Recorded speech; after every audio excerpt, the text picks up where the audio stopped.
신비스러운 동양의 문화는 유럽을 거쳐 자포니즘을 만들었고, 근대화되어가는 미지의 나라 일본을 통하여 자국의 이익을 생각하는 서양 국가들의 평판은 대체로 긍정적이었습니다. 그러한 서양의 인식과 전 세계에 퍼져있던 제국주의의 열풍은 동아시아의 문명화를 일본이 하기에 적합하다는 생각으로 이어졌고, 결국 일본은 주변 여러 국가를 식민화시키는 결과를 가져옵니다. 그런 시대적 상황에서 1915년 영국에서 일본으로 건너온 엘스페키스와 그의 남편 존은 도쿄에서 뉴 이스트라는 출판사를 운영하게 되고, 서양인들을 환대하는 분위기 속에서 동생 엘리자베스 키스를 일본으로 초청하게 됩니다. 1919년 3월, 일본에서 좋은 날을 보내던 자매는 말로만 전해 듣던 조선이라는 나라에 여행을 가기로 마음먹고, 그해 3월부터 5월까지 석 달간 서울에 있는 감리교 선교관에서 머물며 여행을 하게 됩니다. 이 여행을 시작으로 이들은 그간 일본에서 전해 들은 한국에 대한 부정적인 이야기들이 잘못되었음을 깨닫습니다. 이 땅에 살아가는 사람들이 식민 지배에 놓일 비문명인들이 아니라 지극히 독립적인 문화와 나름의 행정체제가 잡혀있던 하나의 독립국가임을 인식하게 됩니다. 자매는 한국이라는 나라가 국가를 빼앗기는 과정에 대해서 감정적으로만 바라보는 것이 아닌 그 역사의 과정을 자세히 보려 노력하였고, 낯선 나라에 일어난 지난날의 역사를 이해하였습니다.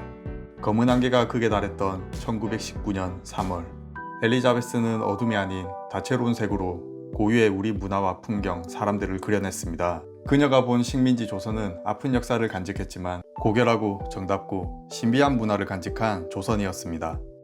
자, 그럼 1919년 3월에 있었던 키스 자매의 이야기를 들어보시죠. 1919년 3월, 엘리자베스와 나는 그해 3월에서 5월까지 석 달 동안 한국에 머무르면서 보고 들은 일을 기록했다. 우리는 5년 동안 일본의 도쿄에서 살았는데, 이곳에 머물면서 이따금 들려오는 한국에 대한 소문들은 전달되는 과정에서 부풀려진 과장된 이야기일 거라고 막연히 생각했었다. 내 동생 엘리자베스와 이번 기회에 한국에 방문하여 일본과 한국을 비교해 볼 좋은 기회라 생각하고 여행을 준비했다. 극동의 한반도에 있는 한국은 대륙과는 만주와 접하고 남쪽으로 일본에 있으며 영국에서 약 1만 1천 마일 떨어진 곳에 자리 잡고 있었다.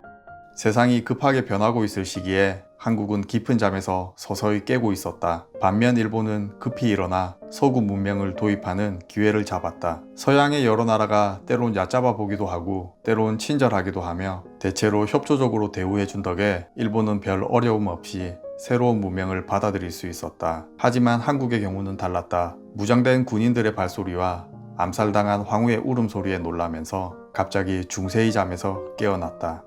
1904년 러시아가 이 지역에 진출하기 시작했다. 러시아의 진출에 위협을 느낀 한국은 자발적으로 일본에 협조했다. 일본의 전쟁 자금을 일부 빌려주고 일본 군대와 물자의 한반도 경유를 허가했고, 한국 군인은 일본군과 함께 싸우게 했다.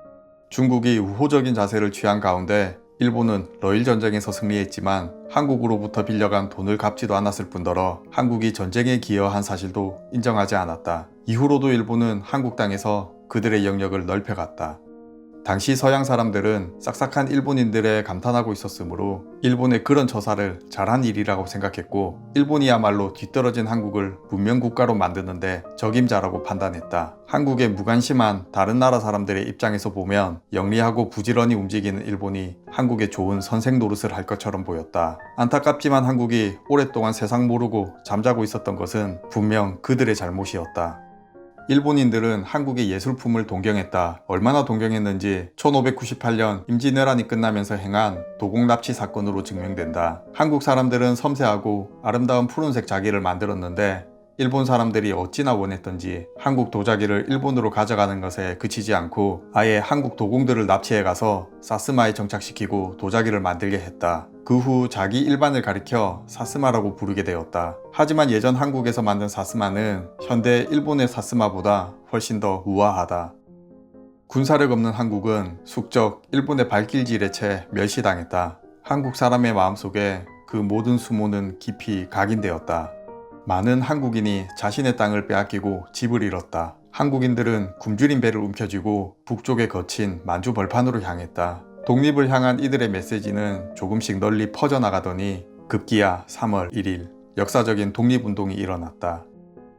나의 언니 엘스펙가 한국을 처음 방문한 3월, 3.1 운동이 일어난 지 한 달도 채 되지 않은 때여서 한국은 깊은 비극에 휩싸여 있었다. 수천 명에 달하는 한국의 애국자들이 고문을 당하고 투옥되었다. 그 중에는 어린 학생들도 있었다. 그들은 전혀 폭력을 사용하지 않았고 그저 줄지어 행진하면서 태극기를 흔들며 만세를 외쳤을 뿐이나 일본군은 많은 한국 사람들을 죽였다. 하지만 한국인들은 이런 상황에서도 그들의 생각이나 아픔을 전혀 내비치지 않았다. 그토록 가혹한 일을 당했음에도 일본인에 대한 분노의 감정을 참고 드러내지 않았다. 우리는 한국을 여행하며 그들의 이야기를 듣고 이들의 강인한 성품을 잘 알게 되었고 존경하게 되었다. 일본의 간사한 농간 탓에 조국을 잃고 그들의 고유 옷을 입지 못하게 되었고 심지어 학교에서는 일본말을 사용하도록 강요받았다.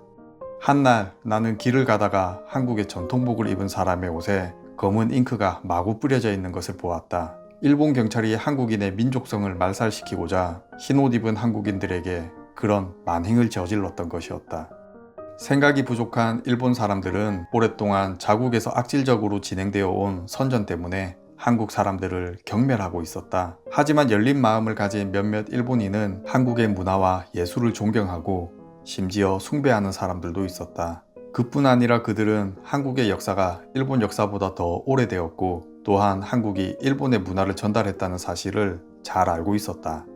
나는 엘스펙과 석 달의 여행을 끝내고도 따로 한국을 여러 번 방문했다. 그들을 만나고 이야기를 나누고 직접 보면서 이들이 이루어온 문화적 유산이 파괴되고 고통받는 것이 안타까웠다. 특히 일본인이 한국에서 몰래 반출한 많은 문화재는 다시 본고장인 한국으로 반환해야 한다. 그게 올바른 처사이기 때문이다.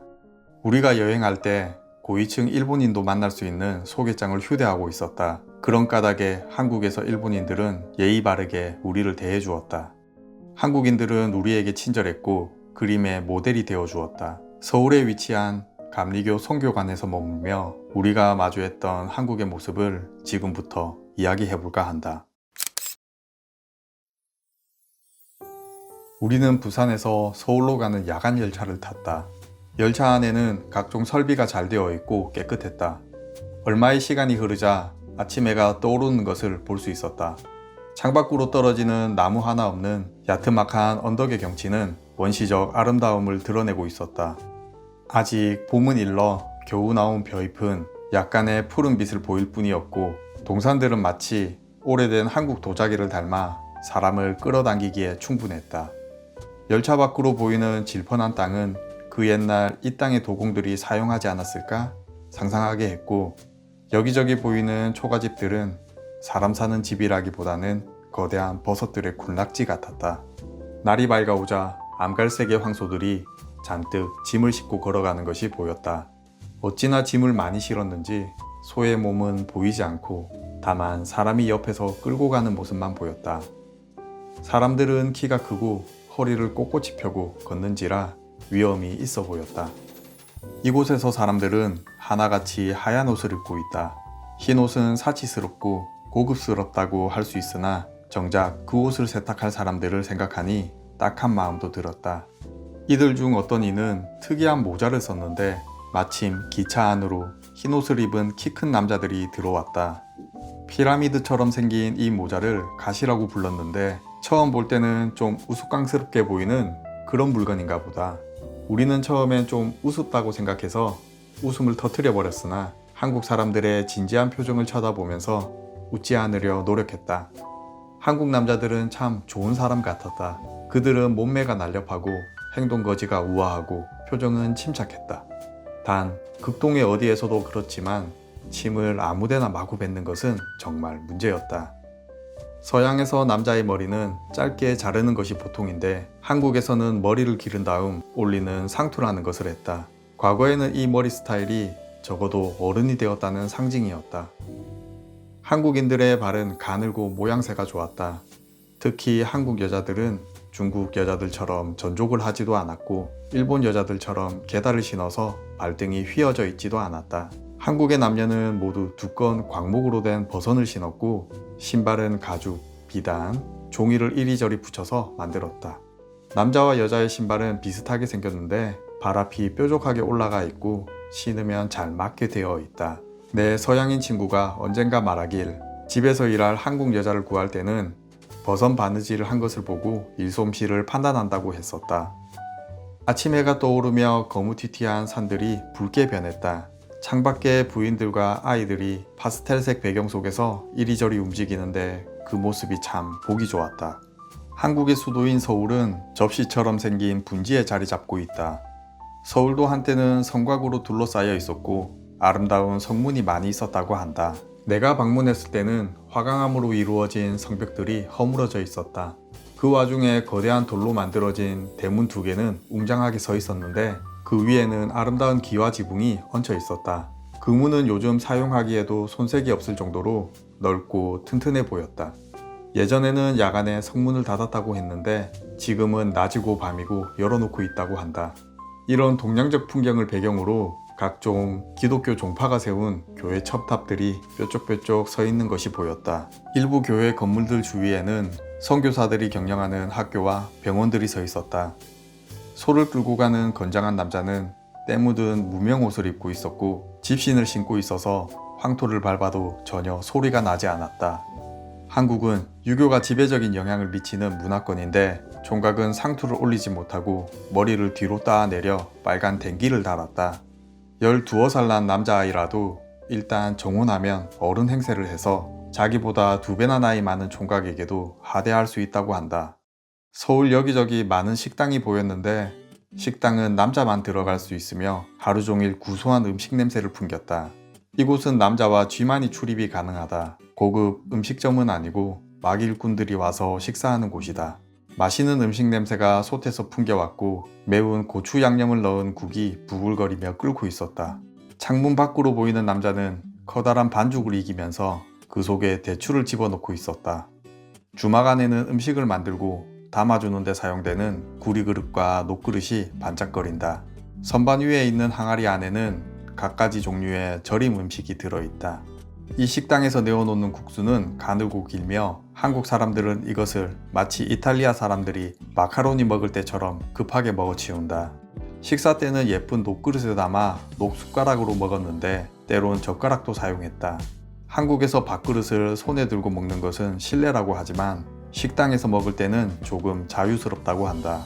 아마 여자들은 외식하기 어렵고 남자들만 주막에서 식사하기 때문에 그런 것이 아닐까 생각해봤다. 주막의 바닥을 보니 흙을 잘 다져 놓았다. 다만 그 바닥 위로 쥐들이 마음대로 드나든다. 또한 파리가 쉴 새 없이 음식에 달라붙었다. 이 집을 닮은 다른 주막이 하나 있었는데 그 집 문 위에 홍보를 위한 문구가 이렇게 쓰여 있었다. 달을 쳐다보는데 최고로 좋은 집. 우리는 대로를 벗어나 구불거리는 골목길로 들어갔다. 그러자 알라딘 단지 같은 장독이 늘어서 있는 신비로운 집안 마당을 들여다볼 수 있었다. 돌담길을 돌아 들어가니 알록달록한 옷을 입고 밝은 햇빛 아래 즐겁게 춤추고 노는 아이들이 보였다. 아이들 뒤로 열려있는 마당 저편에는 암갈색의 장독들이 줄줄이 서 있고 그 곁에 반들거리는 노란 바가지들이 걸린 광경도 볼 수 있었다. 만약 우리가 서울에 방문하여 큰 길로만 다니고 전차만 타고 다녔다면 아마 극동의 여느 도시들처럼 부분적으로 서구화된 지저분하고 재미없는 도시라고 생각했을지도 모른다. 골목길을 걷는데 두 노인을 발견했다. 이들은 부드러운 흰 옷을 입고 머리에는 상투를 가리는 투명한 망건을 썼다.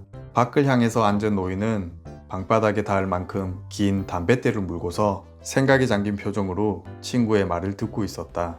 우리가 여행할 때 제임스 게일 박사의 도움을 많이 받았다. 게일은 캐나다 출신의 선교사이자 학자인데 한국에서 30년 넘게 살고 있는 게일은 누구보다도 한국을 잘 알고 한국을 사랑했다.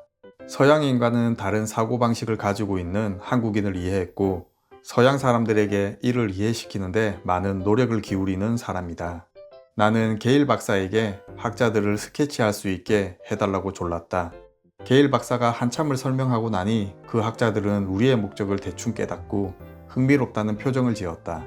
협상은 한참이나 계속되었는데 이것이 동양식 대화법이었다. 그들과 대화하려면 용건을 빙 둘러서 말해야 하므로 용건에 다다르는데 시간이 조금 걸린다. 내가 막상 스케치를 시작하니 두 학자는 이내 내 존재를 잊고 서로 이야기를 나누었다. 한국을 다시 찾게 된다면 그때도 이런 멋진 사람들이 여전히 남아 있었으면 좋겠다. 골목길을 빠져나오면 보이는 모자 가게가 있다. 모자 가게의 주인은 덩치가 큰 편인데 어떻게든 공간을 만들어 키 큰 친구까지 불러들이곤 안에 들어가 앉아 있었다. 거기서 그들은 하루 종일 담배를 피우며 이야기를 나눈다. 가게의 간판에는 높은 모자, 둥근 모자, 리본 달린 모자, 세상에 모자란 모자는 다 있습니다. 라고 적어 놓았다. 가게 왼편에 놓여있는 색깔 있는 상자는 모자를 포장할 때 사용했다. 선물용으로 사는 사람은 상자 안에 모자를 넣어갔지만 어떤 사람은 쓰고 있던 모자 위에 여러 개를 겹쳐 올리고 가기도 했다. 학자들은 말총으로 만든 모자를 썼고 총각들은 약혼식에서 집으로 만든 둥그런 모자를 썼다.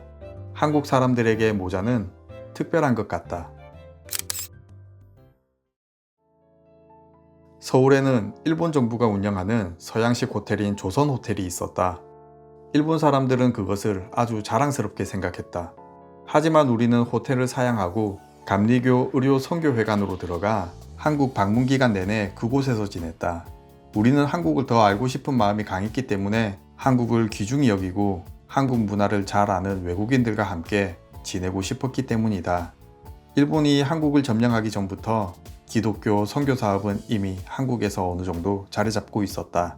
선교사들은 복음을 전파하는 것에 그치는 것이 아니라 한국의 대중을 위해 학교를 세우고 근대 교육을 제공했고 제대로 된 치료를 위해 병원을 세웠다. 어느 날 선교사인 게일은 한국 사람들이 기독교를 받아들이는 것에 관해서 말한 적이 있다. 아시아에서 기독교 전파가 쉽지 않았는데 그 이유는 대중들이 문맹이라 성경을 읽지 못했기 때문이다. 여러 나라 중 중국이 가장 심했다. 지배층에서 고고한 문화를 논하며 편히 지낼 동안 대중은 일자 무식으로 소문, 기독량, 미신만 믿으며 살아왔다. 극동에서 한국은 유일한 예외였는데 그들에게는 누구나 쉽게 배우고 쓸 수 있는 글자가 있었다. 한국에서는 이미 460년 전에 간단한 표문 문자가 발명되었다. 그래서 남녀노소, 빈부의 차이, 직업의 고하를 막론하고 누구나 글을 읽을 수 있었기에 한국은 복음 전파의 선교 활동을 아주 쉽게 해주었다. 그리고 한국에는 이미 하느님이라는 개념이 있었는데 우리가 전하고자 하는 유일신 개념을 쉽게 전파할 수 있었고 하느님이 일상생활을 어떻게 주관하시는지 이해시킬 수 있었다. 이에 비해 일본과 중국은 유일신 개념이 전혀 없다. 한국은 비록 남루한 옷차림을 하고 있어도 학문을 쌓은 학자라면 우대하는 문화를 가지고 있었다. 그래서 사도 바울가 그 제자들의 행적을 설명하면 쉽게 이해하고 받아들였다고 했다.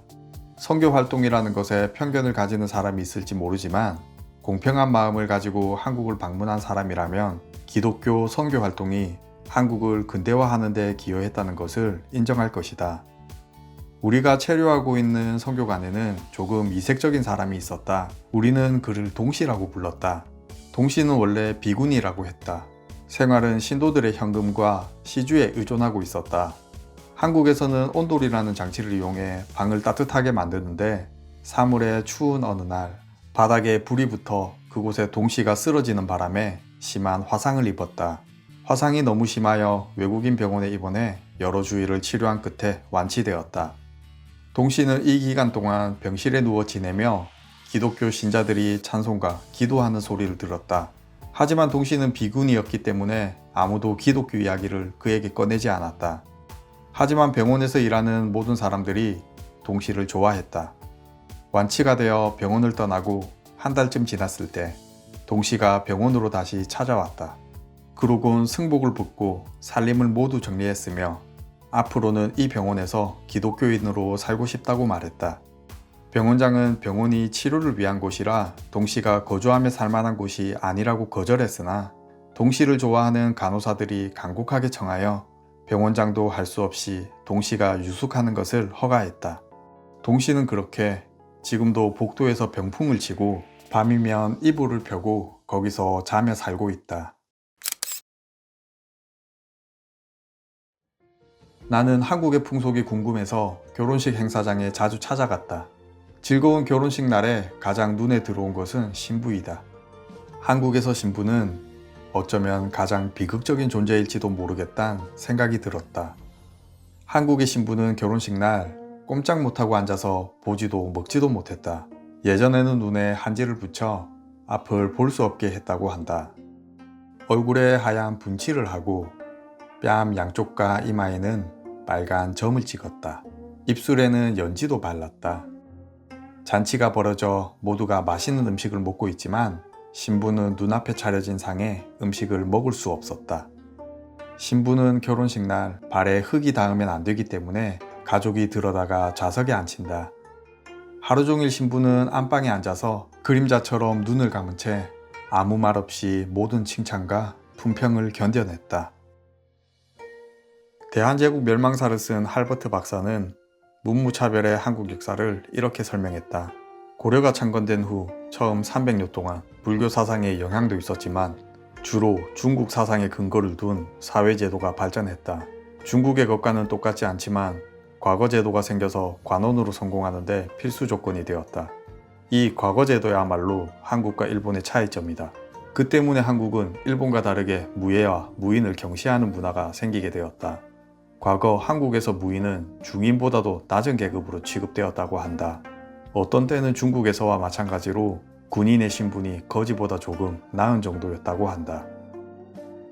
나는 대한제국 멸망 직전에 군인을 그리고 싶었다. 그래서 군인의 분위기를 풍기는 약재상에게 모델을 부탁하고 무인의 제복을 입어주길 부탁했다.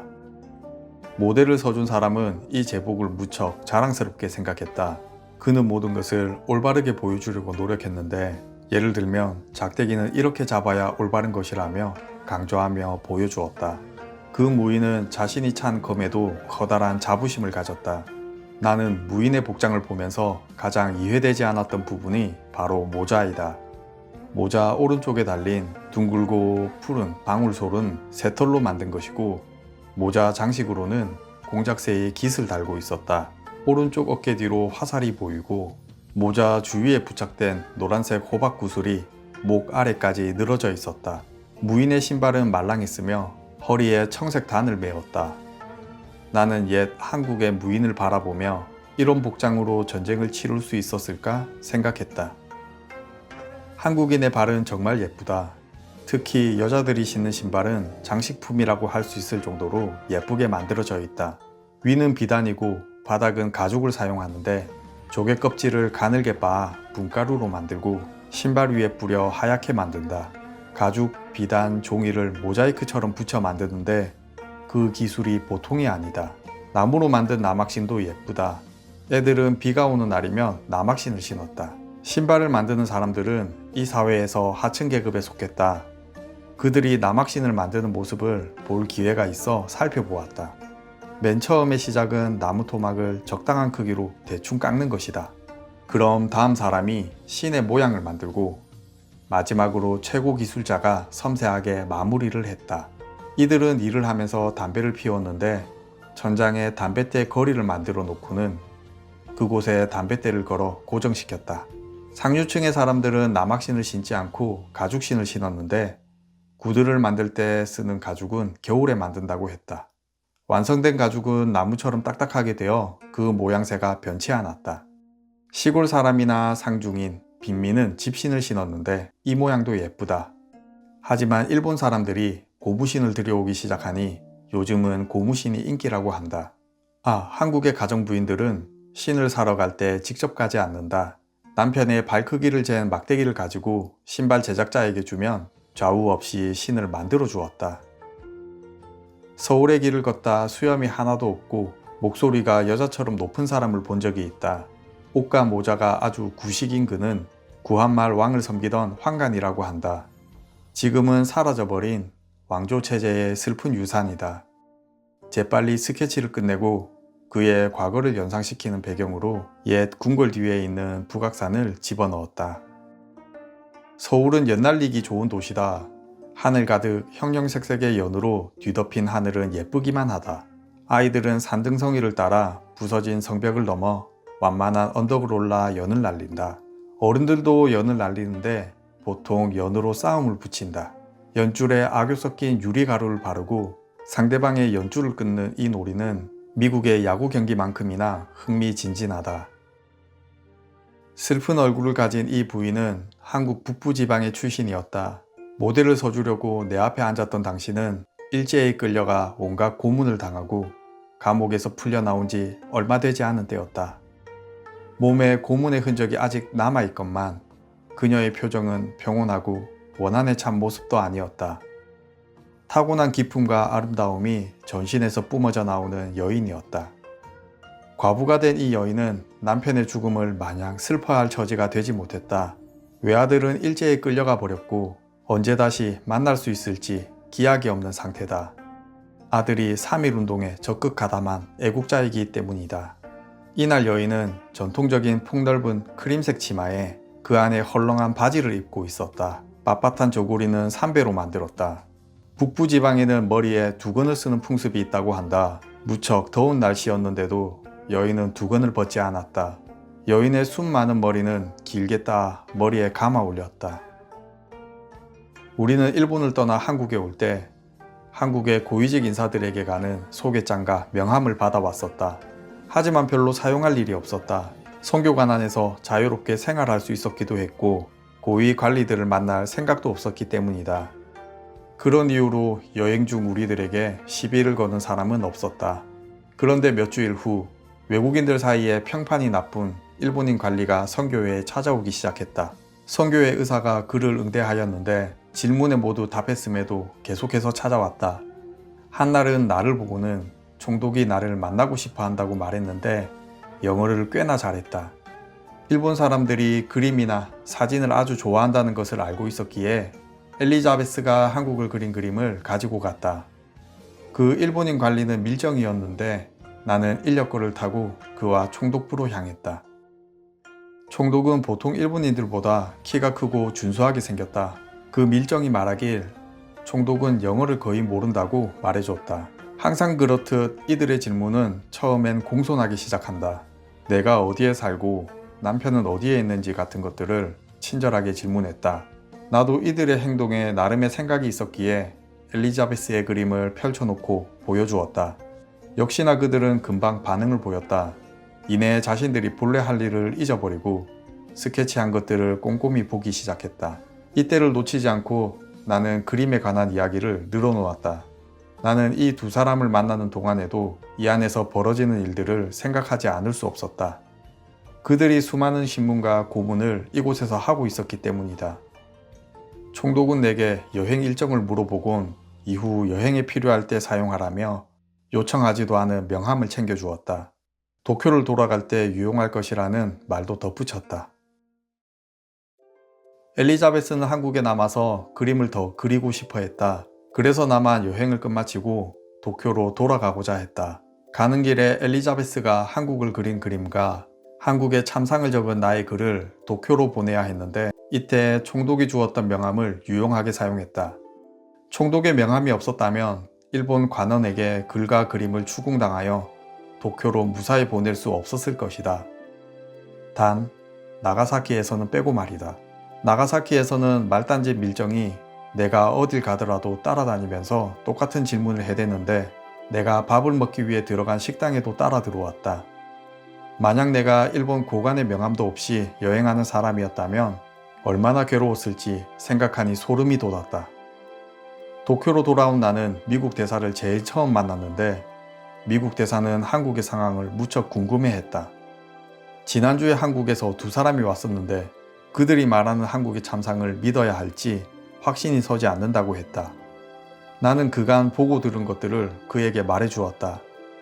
그런 일이 있고 얼마 뒤에 한국에서 만났던 총독은 일본으로 소환되고 해군 장성인 사이토 마코토가 새로운 총독으로 임명되었다. 언니가 먼저 돌아가고 나는 좀 더 머물다 그해 가을에 도쿄로 돌아가 미시코시 백화점 화랑에서 한국을 주제로 전시회를 열었다. 이후에도 나는 여러 해 한국을 방문하여 그림을 그렸다. 어느 날 기회가 생겨 원산을 방문했었다. 이번에 운 좋게 머물게 된 이 집에서 내려다보는 경치는 세상 어디에도 없을 것이었다.